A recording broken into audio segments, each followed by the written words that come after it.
बिस्मिल्लाहिर्रहमानिर्रहीम अस्सलामु अलैकुम रहमतुल्लाह। इस्टेब्लिशमेंट की जानिब से जो पूरा मंजरनामा बनाया गया है उसके ऊपर अमल दरामद के लिए एक एक करके किरदारों को मैदान में उतारने का सिलसिला शुरू कर दिया गया है। सबसे पहले तो इसके ऊपर कैंपेन की जा रही है। सबसे पहले तो इसके ऊपर मीडिया कैंपेन चलाई जा रही है, पैगाम दिया जा रहा है, मैसेज दिया जा रहा है, जिस मकसद के लिए साबिक सेक्रेटरी इलेक्शन कमीशन कमर दिलशाद को मैदान में उतारा गया। अब उसके बाद एमक्यूएम का मैदान में उतारा गया और एमक्यूएम ने इस्टेब्लिशमेंट के तमाम मंसूबों की हिमायत करती है। जो भी इस वक्त प्लान है उस प्लान की मुकम्मल तौर पर हिमायत करती है। पहले आप देखें, ये एक एक करके की तमाम चीज़ें अनफोल्ड होगी। आप ज़रा इमेजिन करें कि इस्टेब्लिशमेंट की मौजूदा सिस्टम के ऊपर, निज़ाम के ऊपर कितनी गिरफ्त और ग्रिप मजबूत है कि एक एक करके वो अपनी चीज़ों को अनफोल्ड कर रहे हैं, प्लान को अनफोल्ड कर रहे हैं। उसके बाद अब आसिफ जरदारी पीपल्स पार्टी के पास ऑप्शन क्या है, इसको आपने याद रखना है, जहन में रखना है कि जो पहला टारगेट है, पहला जो इस हवाले से आप कह लें कि हदफ है, वो है पीपल्स पार्टी, आसिफ अली जरदारी, सिंध की गवर्नमेंट, ऐवान सदर। अगली बारी पर आएगी शहबाज शरीफ की। उसके बाद वो लोग कार्ड्स क्या खेलते हैं, वो किस तरह से पॉलिटिकली इसको काउंटर करेंगे, उनकी स्ट्रैटेजी क्या होगी, हिकमत अमली क्या होगी, वो अपनी जगह मौजूद है। लेकिन पहला जो टारगेट है वो क्योंकि आसिफ जरदारी है, पीपल्स पार्टी है, उन्होंने अपने कार्ड्स खेले।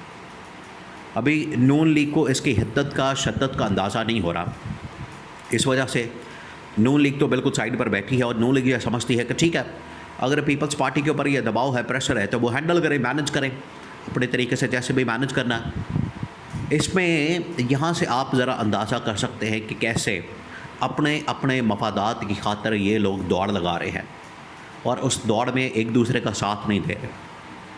आज अगर आसिफ जरदारी का, पीपल्स पार्टी का इक़्तिदार ख़तरे में मौजूद है तो नून लीग बजाय पीपल्स पार्टी का साथ दे, नून लीग बजाय आसिफ जरदारी का साथ दे, ये बल्कि इस्टेब्लिशमेंट की सहूलतकारी कर रहे हैं। और पीपल्स पार्टी के आसिफ अली जरदारी के ख़िलाफ़ जो प्लान मौजूद है उसमें इस्टेब्लिशमेंट की साइड पर ये लोग खड़े हैं।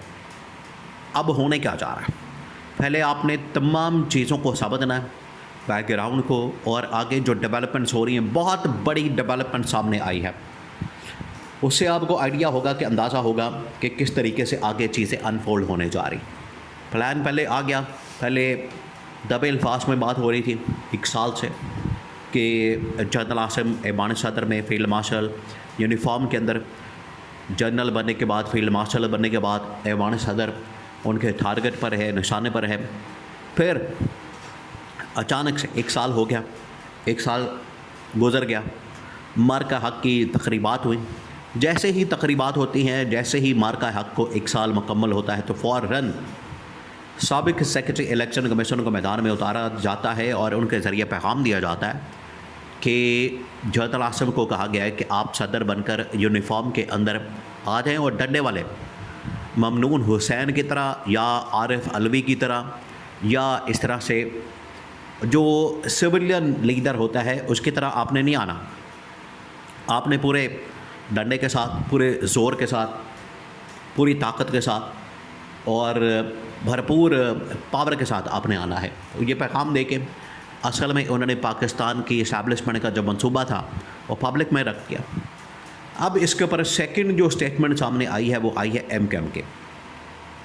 इस वजह से पीपल्स पार्टी के लिए अब जो पहला पॉलिटिकल कार्ड होगा खेलने के लिए, इसको मैनेज करने के लिए, वो ये कि किसी तरह से एमक्यूएम के साथ अलाइंस करें, एमक्यूएम के साथ गिव एंड टेक करें,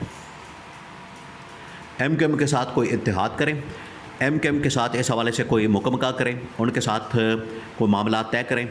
वरना पहली जमात होगी इस इत्तेहाद से निकलने के लिए और पीपल्स पार्टी के ख़िलाफ़ इस्टेब्लिशमेंट को ग्राउंड फ्राहम करने के लिए जो पहली जमात होगी वो एमक्यूएम होगी।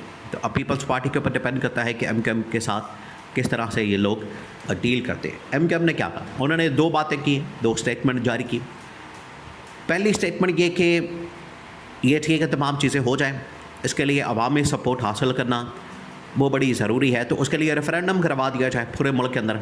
ये उन्होंने पहली स्टेटमेंट दे दी। दूसरी जो उन्होंने स्टेटमेंट दी है वो ये कि वफाक को वाकई में मजबूत करने की ज़रूरत है, कराची को और गवादर को वफाक के हवाले करने की ज़रूरत है। उसकी वजह से ऑटोमेटिकली सिंध के अंदर, बलूचिस्तान के अंदर पीपल्स पार्टी जो ग्रिप और कमांड रखती है, उनकी जो गिरफ्त है कमज़ोर पड़ जाएगी, तो पॉलिटिकली फारग हो जाएगी। यहाँ अब पीपल्स पार्टी के पास कार्ड खेलने की ज़रूरत है कि सबसे पहले एमक्यूएम को काउंटर करें, सबसे पहले एमक्यूएम के साथ इत्तेहाद करें।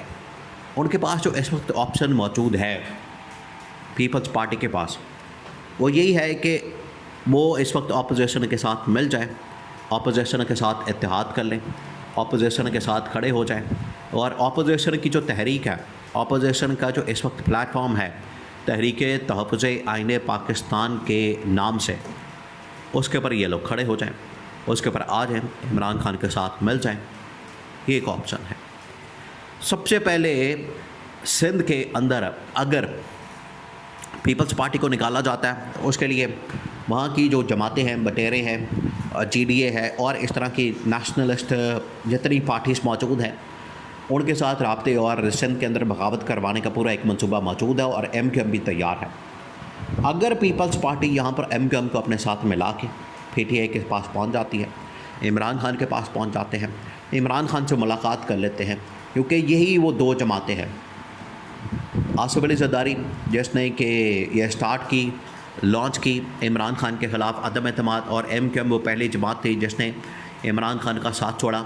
अगर ये दोनों जाके मौजूदा पॉलिटिकल सिस्टम के अंदर सर्वाइव करना, एमक्यूएम तो इस्टेब्लिशमेंट के साथ मिल के भी कुछ ना कुछ हासिल कर लेगी, लेकिन पॉलिटिकली गेन करना अगर पीपल्स पार्टी एमक्यूएम चाहती है तो उसके लिए ज़रूरी है कि ये दोनों जाएं इमरान खान के पास। और ये ऑप्शन बाकायदा डिस्कस भी हुआ है, इसको और पीपल्स पार्टी ने एक ऑप्शन के तौर पर डिस्कस किया है। पीपल्स पार्टी ने बाकायदा ये ऑप्शन सामने रखी है, और इस वक्त जो 8-10 ऑप्शन मौजूद हैं उनमें एक ऑप्शन ये भी है कि एमक्यूएम को साइडलाइन किया जाए, और जो ये एक लॉन्चिंग पैड के तौर पर इस्तेमाल हो रही है जमात एमक्यूएम इस्टेब्लिशमेंट के ज़रिए से, इसको अलग किया जाए, सेपरेट किया जाए, ताकि इस्टेब्लिशमेंट की ताकत के अंदर कमी लाई जा सके। वरना वो फुल फोर्स के साथ, ताकत के साथ मौजूदा जो इस वक्त सेटअप है, मौजूदा जो इस वक्त निज़ाम है, रजीम है, आसिफ ज़रदारी है, पीपल्स पार्टी है, इनके ऊपर हमलावर होंगे। तो ज़रदारी की कोशिश है एमक्यूएम के साथ मिला के इमरान खान से इत्तेहाद किया जाए और वहाँ से फिर इस्टेब्लिशमेंट के मंसूबों को काउंटर किया जाए।